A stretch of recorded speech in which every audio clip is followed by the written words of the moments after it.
For decades, Graham Norton made everyone laugh, but not every guest made him smile. Behind the charm, there were interviews so awkward, so unbearable that even TV's smoothest host couldn't save them. And now, at 62, he's finally revealing the truth.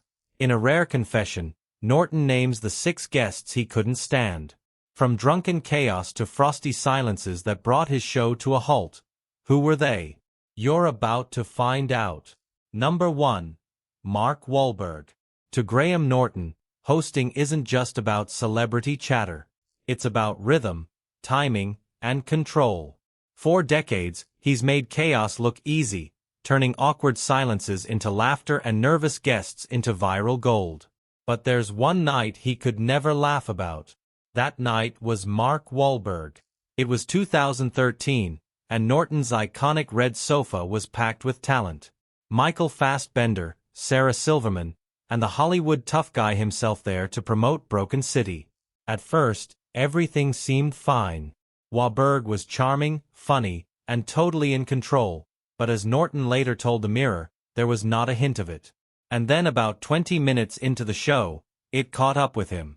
Oh, it was bad. What caught up with him, of course, was the alcohol. Wahlberg wasn't just loose. He was gone. He began interrupting, talking over Sarah Silverman, derailing conversations, and at one point, in a moment that made even the audience gasp, he climbed onto Graham Norton's lap, wrapping his arm around the host. Wahlberg slurred his way through jokes that made no sense. Norton smiled for the cameras, but his eyes said everything. Later at the 2025 Henley Literary Festival, Norton finally told the full story. If you ever see a drunk person on the show, he said, it's because they've arrived drunk. We haven't made that happen. Mark Wahlberg was a weird one because when he arrived, he didn't seem drunk. And then 15 minutes in, whatever was in his system really took hold, and it was hell. Michael Fassbender tried to tell a story. Sarah Silverman tried to help, but as Norton recalled, no one could tell a story. At one stage, Fassbender was finally getting through a great anecdote, and I thought, this one's going well. I looked over at Mark Wahlberg, and he was asleep. The audience laughed nervously that night, unsure whether to enjoy the spectacle or feel second-hand embarrassment. Online clips went viral. Half the internet calling it chaotic comedy gold, the other half labeling it painful to watch. When asked about it later, Wahlberg laughed it off. I'd had a few drinks before the show, he admitted. I was just having fun. Maybe a little too much fun. He brushed it aside as a wild night, not realizing how deeply it had tested one of television's most patient hosts. For Norton, the experience was a turning point, the rare moment when even his professionalism couldn't save the show from descending into chaos. He never held a public grudge. But when asked years later to name his worst guest, he didn't hesitate. The famous one was Mark Wahlberg, he said simply. That one was hell. As for the feud, it quietly fizzled rather than exploded. Wahlberg later sent word through producers that he'd meant no disrespect, calling Norton a great guy and blaming jet lag and whiskey for the fiasco.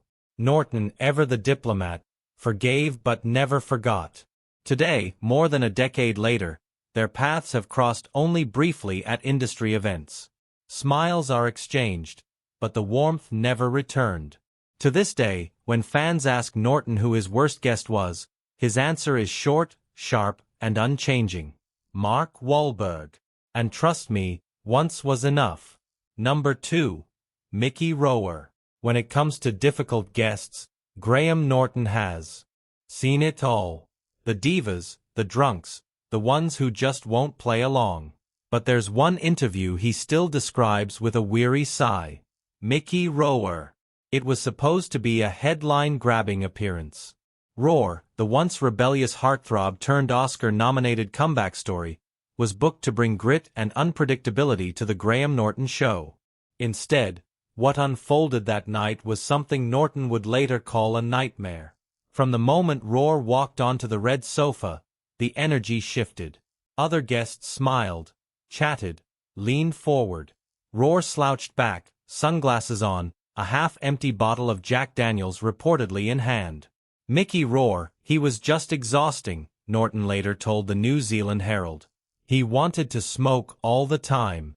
I'd turn away for a second, turn back, and he'd lit another cigarette. It was so boring. You feel like a teacher taking children on a school trip, not a chat show host. Even for Norton, a man who could make a rock talk, the interview was brutal. Roar's answers came in clipped, mumbled fragments. When asked about his film, he offered vague one-liners or shrugs. When Norton turned to other guests, Roar barely reacted, staring off into space or fiddling with his lighter. What should have been witty and warm turned flat and uncomfortable. At one point, Norton was forced to fill long silences just to keep the audience from cringing. Behind the scenes, staff recalled Roar arriving late and visibly irritated, clutching his drink and insisting on smoking despite studio rules. It wasn't hostility. One producer said it was disinterest. He didn't want to be there. The broadcast was edited heavily to salvage some flow, but the tension was unmistakable. Viewers noticed, too. The charm was gone, replaced by a strange heavy air that even Norton's wit couldn't puncture. After the episode aired, Norton didn't hide his frustration. In interviews, he joked, but the sting was there. He was exhausting, he repeated. He just didn't want to play. You could feel the audience slipping away, minute by minute. Roar, for his part, never apologized and didn't seem to care. When asked later about his UK talk show appearances, he brushed them off as nonsense for the tabloids, saying, "I don't do the clown stuff. I'm not there to make people laugh." To him, Norton's show was part of the entertainment machine he'd long resented. Glossy, upbeat, and a world away from the bruised authenticity he prided himself on. The tension between them never escalated into an outright feud, but it never thawed either. Norton quietly placed Roar on his personal do not invite list, and more than a decade later, that hasn't changed. Number 3. Kevin Costner. For Graham Norton, great television depends on rhythm, that spark of humor and spontaneity that makes conversations come alive. He's handled divas, drunks, and chaos with grace. But when Kevin Costner sat on his red sofa, all that magic vanished. It wasn't a blow-up. It was worse. Silence. He's handled divas, drunks, and chaos with grace. But when Kevin Costner sat on his red sofa, all that magic vanished. It wasn't a blow-up. It was worse. Silence. Costner, the stoic star of The Bodyguard and Dances with Wolves, met Norton's quick wit with blank stares and clipped replies. "I ask him a question," Norton later told The Express, "and he looks at me like, 'Jesus, do I have to talk to this man?' He gives a half-a answer. Then Helen Mirren asks him something and he lights up." Costner wasn't rude, just unreachable. Every joke died midair. His calm, serious tone clashed completely with the show's lively energy. Crew members recalled the tension. You could feel the audience slipping away. Norton later reflected, "Some people just aren't made for this format. They don't get it and that's fine, but it can make for a very long show." Costner never fired back, but he hinted at why he hates talk shows. "Sometimes it feels like you're not there to talk. You're there to perform. I'd rather just have a real conversation." To Norton, that missed the point. Laughter was the connection. There was no public feud, no insults, just quiet mutual understanding. Norton never invited him back. When asked years later who his worst guest was, he didn't hesitate. "Kevin Costner, lovely man, I'm sure, just not my kind of evening." Number 4. Robert Dyro. When Robert Dyro agreed to appear on the Graham Norton Show, it sounded like a dream booking, a Hollywood legend, an acting titan, a living embodiment of cinematic gravitas. But what should have been a career highlight interview for Graham Norton turned into one of the longest half hours of his life. From the moment Dyro took his seat on the red sofa, Norton sensed trouble. The audience buzzed with anticipation, waiting for the Oscar winner to crack a joke or drop a dazzling story from the sets of Taxi Driver or Goodfellas.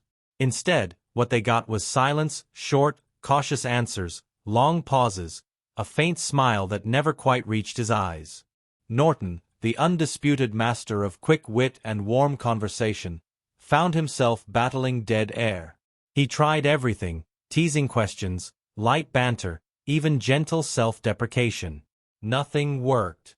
Dyro remained still, reserved, almost meditative. The chemistry that makes Norton's show sparkle simply never ignited. At one point, even Norton couldn't help but acknowledge the struggle, leaning toward his guest with a grin and saying, "This is hard work, Robert." The audience laughed, but it was nervous laughter, the kind that breaks tension, not celebrates it. Years later, Norton finally opened up about the ordeal at the Cheltenham Literature Festival. His verdict was blunt, but diplomatic. "He's not a storyteller," Norton said. "He's not very verbal. He's a benign presence." He recounted how Dyro once began what sounded like a fascinating anecdote. "We were all leaning in," Norton said, willing it to be amazing. Then he finally went, "Why am I telling this?" Nobody had an answer. We cut it. It wasn't anger that lingered. It was exhaustion. For a host who thrives on rhythm and connection, Dyro's quiet intensity felt like hitting a wall. The audience expected charisma. They got contemplation. Norton respected the man's legacy, but as he later joked, not everyone made for the movies is made for the couch. Dyro, true to form, never fired back. When asked about his reserved reputation in interviews, he simply shrugged. "I'm not a talker," he told The Guardian. "I like to listen." To him, a late-night talk show wasn't a stage. It was a spotlight he'd rather step out of. His discomfort wasn't personal. It was instinctive. He'd spent a lifetime expressing everything through characters, not conversation. There was no feud, no bitterness, just two men operating on different frequencies. Norton's world runs on laughter, timing, and openness. Dyro's world is built on silence, precision, and control. When those worlds collided, neither could bend far enough to meet in the middle. Number 5. Daryl Hannah. For Graham Norton, silence is the enemy. His entire craft, the lightning-fast wit, the infectious laughter, the perfect timing, depends on rhythm. Conversation is his art form. But on one unforgettable night, that rhythm died the moment Daryl Hannah walked onto his stage. Unlike the unruly or intoxicated guests Norton had handled in the past, Hannah wasn't chaotic. She was something far more difficult, absent. From the second she took her seat on the red sofa, she seemed detached, answering questions with one-word replies, her gaze fixed somewhere far beyond the cameras. Norton, used to coaxing even the most reluctant stars into laughter, found himself sinking into an ocean of silence. "It was excruciating," he later admitted. "I'd ask something, anything, and she'd just stare or say yeah and stop. It felt like she'd been dragged there against her will." His charm, his fallback wit, even his ability to turn awkwardness into comedy, all failed him. Viewers described the energy as painfully still, the audience unsure whether to laugh or hold their breath. Behind the scenes, production staff later revealed that Hannah had arrived tense and withdrawn, speaking little before filming. "It wasn't diva behavior," one crew member said. "She just didn't want to be there. It was like interviewing a ghost." Norton, ever professional, pushed on, smiling through long pauses, filling the silence with anecdotes, desperately trying to keep the show alive. "You start thinking, is it me? Did I say something wrong?" he confessed years later at a live Q&A. "But no, it was just nothing. She gave you nothing." Hannah never publicly addressed the incident, though in later interviews she hinted at her discomfort with the performative nature of talk shows. "They're not really conversations," she told The Independent. "You're supposed to be funny or charming on cue. That's never been me." To her, the awkwardness wasn't defiance. It was authenticity. She wasn't there to play a part. She simply didn't want to pretend. For Norton, that reasoning didn't make the